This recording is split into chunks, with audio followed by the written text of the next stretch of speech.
Okay, we're back. And the question is around help desk and the difference between Bitrix and Zendesk. Bitrix includes a help desk tool. I think you're going to need to try it out for yourself to see whether it includes all the functionality that you're currently using inside Zendesk. But you can. Tickets can be created from a public form. They can be created from an email address, such as support@yourdomain.com, or they can be created manually by in the trouble ticket section within the control panel area of Bitrix, only available on the self-hosted version. So I think, get in touch with us at a later date, and we can probably run through a demo of the help desk in a little bit more detail. Just go back to the question that we had before about about creating widgets. So the homepage of Bitrix includes a number of standard widgets around calendar events and workflows and tasks. If you want to add in additional widgets on this right-hand side, then it is possible to do this. Yeah, I mean, for our on-premise version, we have quite a lot of customers with maybe their own banners down the right-hand side. And that's something that's really popular in the self-hosted version on the extranet, because you can invite your clients in, and maybe you want for the month of March, you may want an advertising banner down the right-hand side, and you can switch and change it as you wish. So it's a popular way of displaying key information to people really within the business. Yeah. Okay, so if you're an administrator within Bitrix, you can switch into an edit mode, and this would allow you to actually edit individual elements of a page. So essentially allows you to add and remove different parts of the page, and that would include widgets on this right hand side. Okay.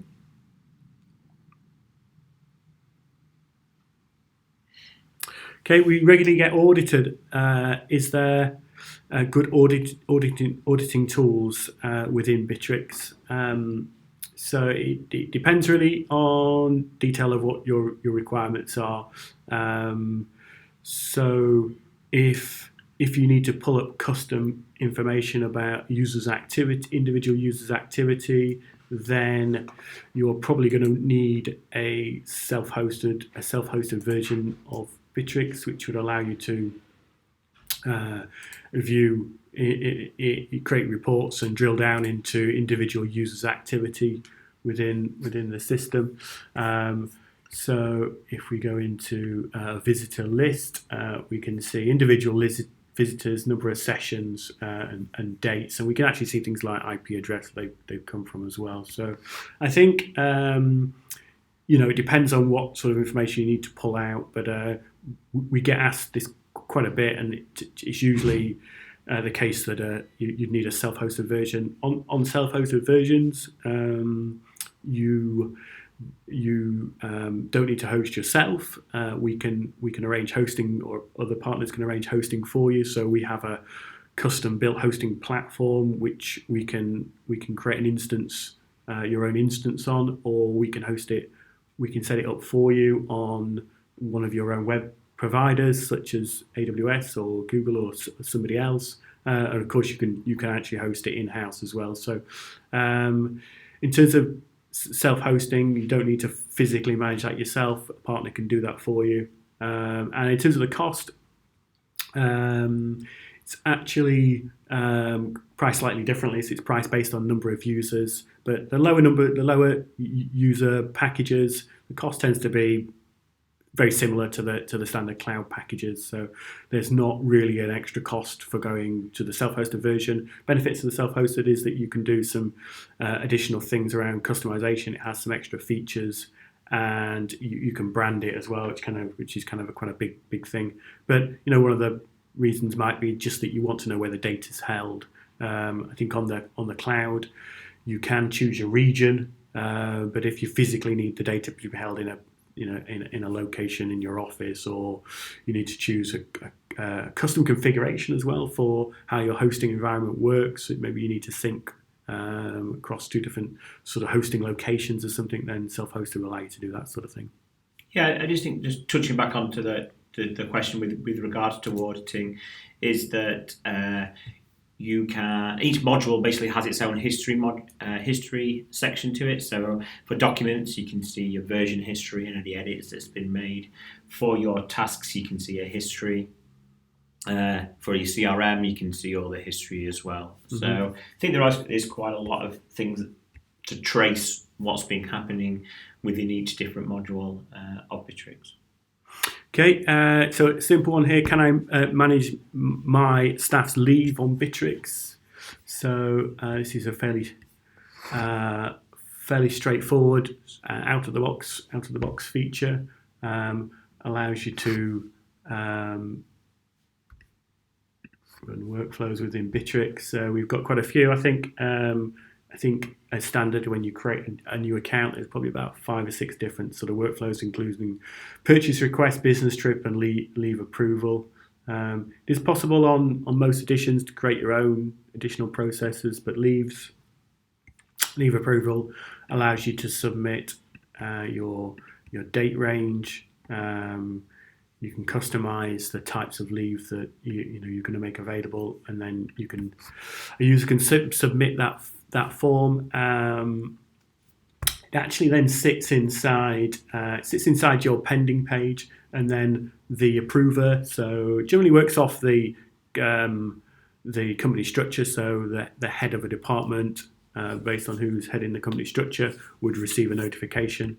They'll also receive a new item in their My Request page, and as a manager, you can work through these items in a logical order. You can filter this by types of requests. It might be you get expenses to approve and leave to approve and projects to approve, quotes to approve, that type of thing. You can filter those by those different types. So it is a standard. It is a standard feature inside Bitrix.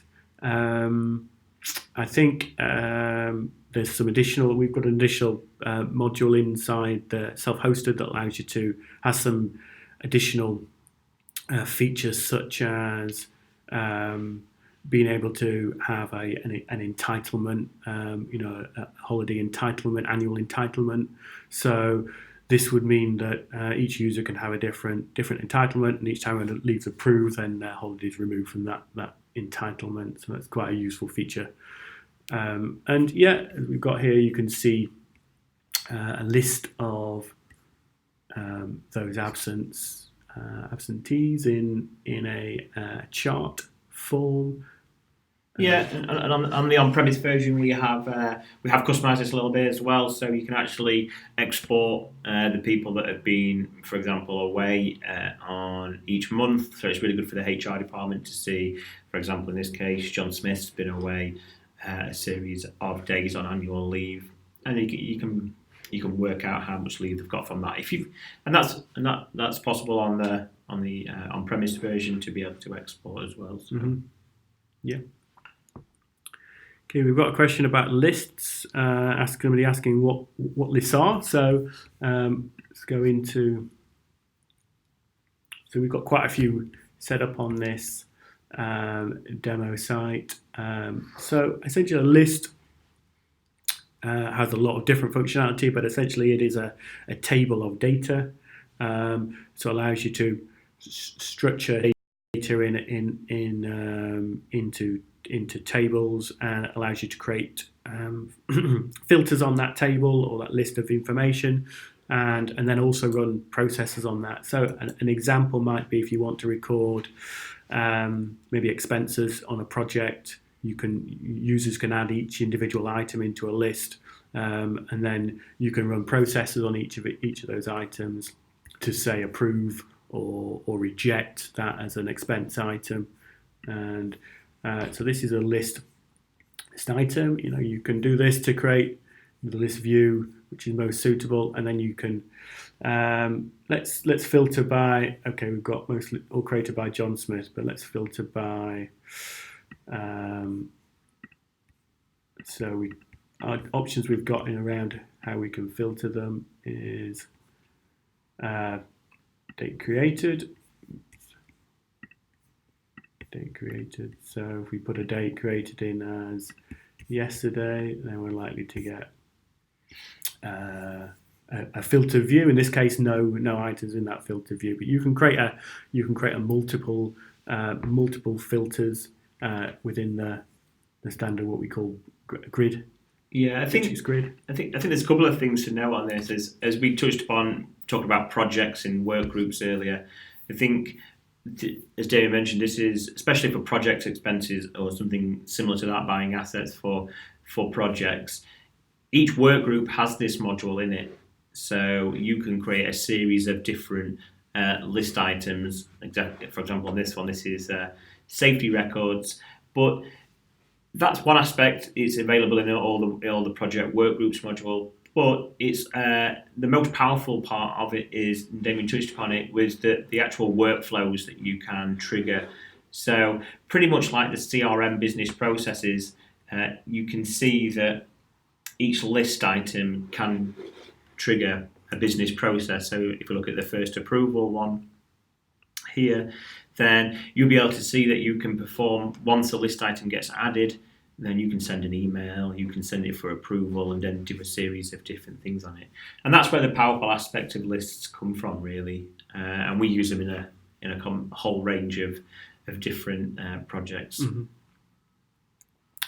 Yes, so it's a question we get asked quite a bit, I think, because it's not immediately obvious what you would use what lists actually do, but very useful feature for creating tables of data. I think maybe if you're using some of the areas where you might be using Excel spreadsheets, that can be put into a list, and it's a little bit more dynamic. As we've looked there, you can filter those items, and then you can run these processes on those items to either amend the item, or to amend the status of the item, or to trigger some sort of notification. But yeah, I mean, the possibilities go on and on, really. Okay, see if we've got any more questions. We don't want our sales staff to see each other's deals and quotes. Can I stop them seeing each other's? So that's a permission question. So the CRM has its own permission structure. If we go into the more in settings and then into permissions, so you've only got access to this as an administrator. So the question is, can our sales? The question's around deals and quotes. So first thing we would do is create a role. So we have UK sales here. Let's go into this role. And the question is, can I stop them seeing each other's quotes? So if we go into quotes down here, you can see across the top here, these are the different permission levels. And if we look at quotes, what we want to do is restrict access from people from actually reading those, not only adding and updating and deleting and exporting, but just reading as well. So what I need to do on this particular structure is allow access to personal. So those will be quotes that the user is responsible for. The other options you've got within this is to share quotes with other people in the department. And again, this works off the company structure. So might be that actually, quite commonly you want to be able to share quotes within the same team so that people can read those at least, maybe update them, maybe delete them as well. But in this case, you want to prevent that. So you can set these permissions to personal only. Can do things like, obviously make those open to all users, but you can also do sub-departments. If you create your company structure correctly, with a number of different departments that link to others, then you can create in more detail around just who can see. So maybe departments that sit below can see, but not those that sit above. But in this case, we need to restrict to just personal, and I guess again we go across. Maybe allow yourself to add quotes, or people within your department who can update these quotes. So that means who can access them and add and change them. So I guess in that case, you just want it to be personal yourself who can change those. I mean, it might be actually you want to put access denied on who can delete, who can export and who can import. So it might be particularly export, and you might want to prevent people from exporting large numbers of quotes that they're not responsible for. So once we've created our permission level in there, then this was called UK sales. We can then add, go into one user, but of course you can do this by department as well, department wide. But if we add in this particular user, by default he's given UK sales because it's the top one, but you can select any from this list, any of these individual roles. So I think this can get quite complicated. You've got quite a few different roles here, and the fact that you can create, you can select, you can apply a role to either a department, a user group, or an individual users means that you can get quite a lot of overlap around who's got what permissions. So it needs some thought, and when you're setting it up, I guess a lot of businesses you might not need this sort of level, this sort of number of different roles. But the first thing to do is to create your roles.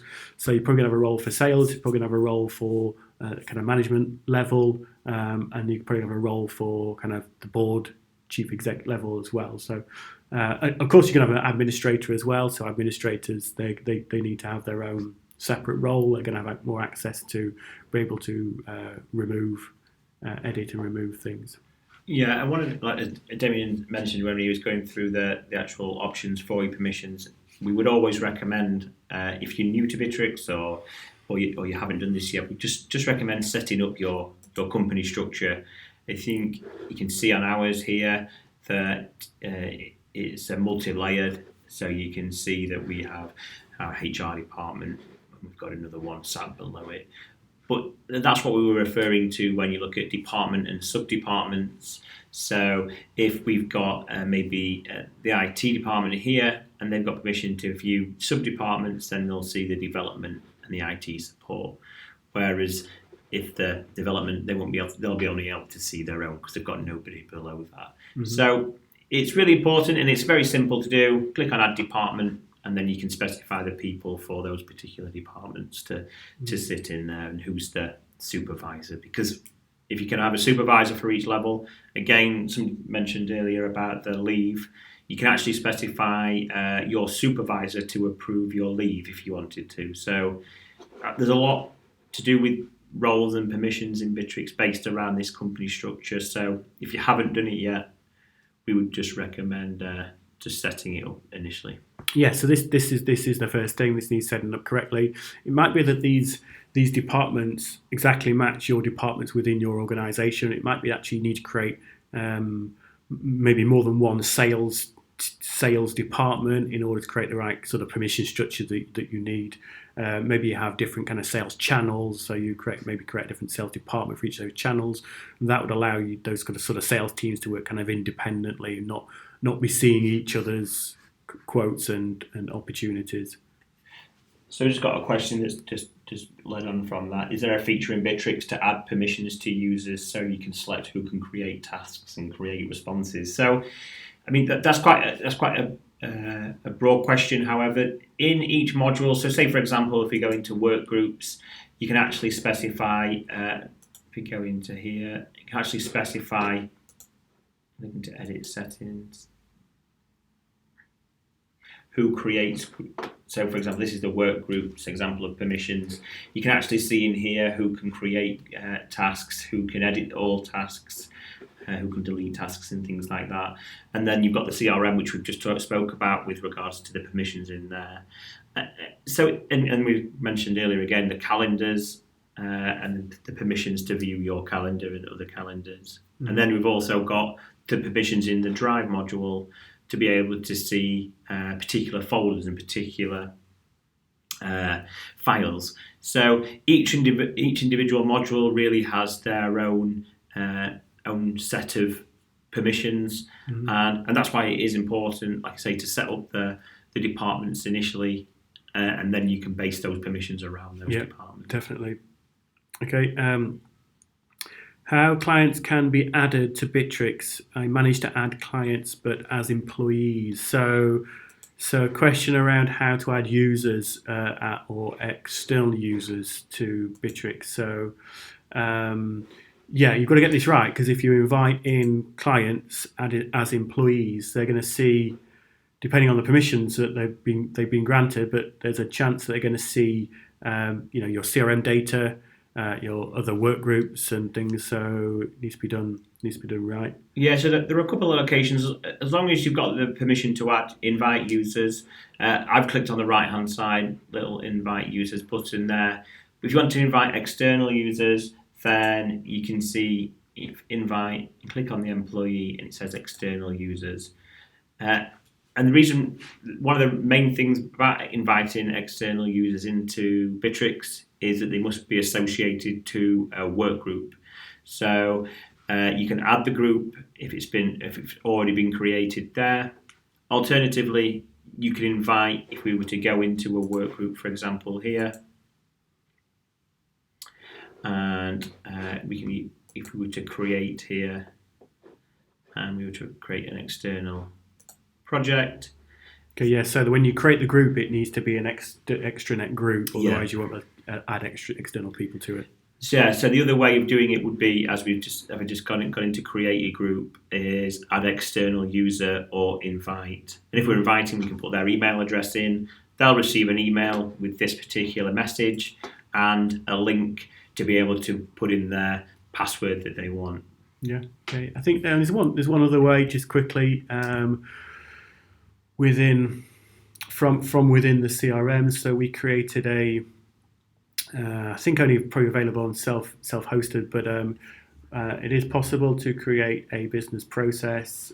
I think we're on the cloud version here. So if we just jump into here. Yeah, so if we go into a contact within the within here, and then make live user. So we've got a couple of different processes here which we've got set up, which we're able to run on this particular contact. This make live user is a custom process that converts them from a CRM entity into an actual user of the system, but it crucially makes them an extranet user. It doesn't make them a full user, so that when a user clicks this button that we're running a process that's going to give them the correct permissions. So it's only really available on the self-hosted because the process requires a little bit of custom code, which you can do on a self-hosted. But yeah, this would be kind of the ideal way of doing it. If you've got a self-hosted version, it sets them up, it gives them the correct permissions, it sends them an email invite with a link to your instance as well. So it does the whole job for you in one click, and it does it the right way as well. Okay, so I think that's our hour up. Sorry, we had some technical problems in the middle. Make sure we don't have any problems for next week, but we'll be send your questions through to live@intraface.com during the week, and we'll answer them for you next week. Go to YouTube, youtube.com/intraface to watch previous recordings or watch webinars. Okay, thanks. Bye bye. Thank you.